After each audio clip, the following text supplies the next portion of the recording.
Hey everybody, Ben Frederickson here alongside Jeff Gordon talking Cardinals baseball as the Cardinals get ready to head to winter meetings. Gordo, a flurry of activity for the Cardinals. We knew they needed pitching. They've went out and added veteran pitching. They've added veteran pitching at the bottom of their rotation, a guy like Lance Lynn. They've added veteran pitching in the middle of their rotation, a guy like Kyle Gibson. They've added veteran pitching at the top of their rotation, a guy like Sonny Gray. The Cardinals have been one of the most aggressive teams so far early this offseason. Now they head to winter meetings, and they're still looking for pitching. What do you make of where the Cardinals have positioned themselves as everybody gets ready to gather in baseball in Nashville for this year's winter meetings? Well, they averted disaster anyways, right? Because John Mozeliak didn't want to. Normally, he lets the market come back to him. This market was not going to come back to him.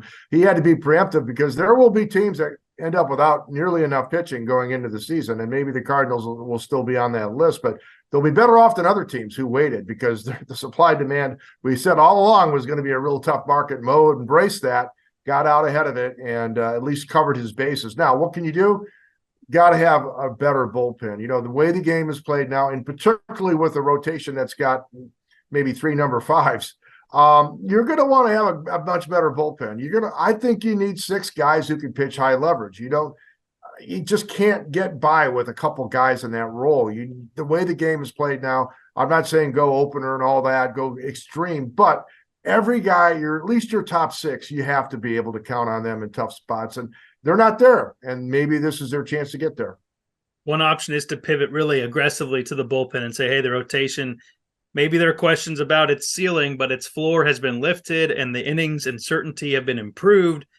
Gordo, I still think the Cardinals can push it and add somebody else to this rotation. I think there's an opening there for them with the flexibility they have with Steven Matz, who, look, what's been the trend for Steven Matz in St. Louis? He starts the season as a starter. He winds up as a reliever. I think the Cardinals should consider flipping that on their head. What if he started the season as an impact reliever and they went out and added somebody to this rotation mix that slots higher than a Steven Matz? Go trade for a Dylan Cease. Go trade for a Tyler Glasnow. Heck, go spend all the money in the world on Yamamoto. Now, you'll tell me I'm crazy, but I'm telling you, guy would be a good investment perhaps for the Cardinals as they try to expand their business in Asia.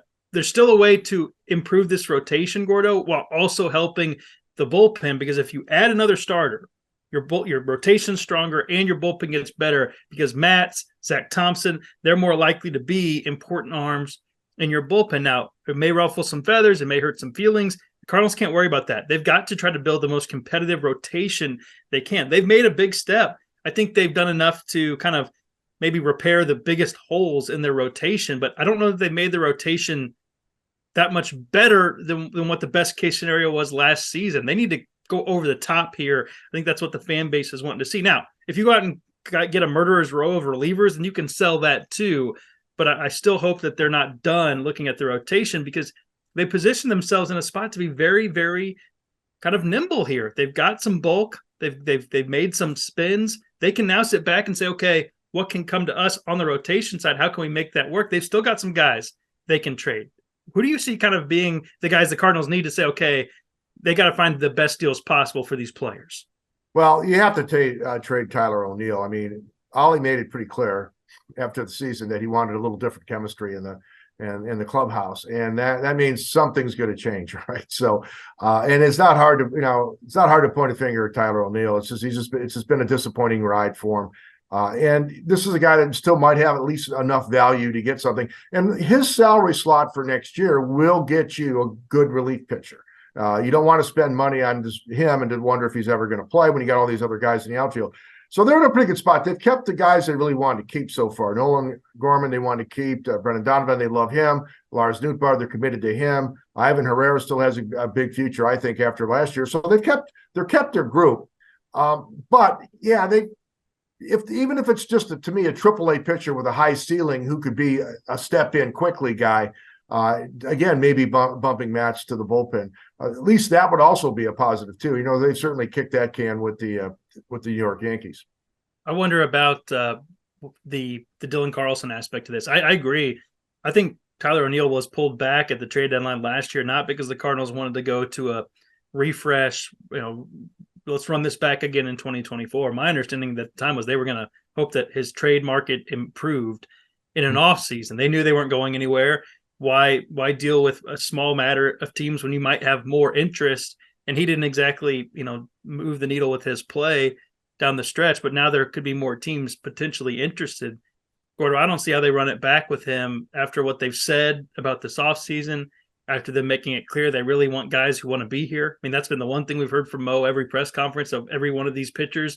They wanted to be a Cardinal. They wanted to be a Cardinal. They wanted to be a Cardinal. There have been times where it's been fair to wonder if Tyler O'Neill wants to be a Cardinal, in my opinion.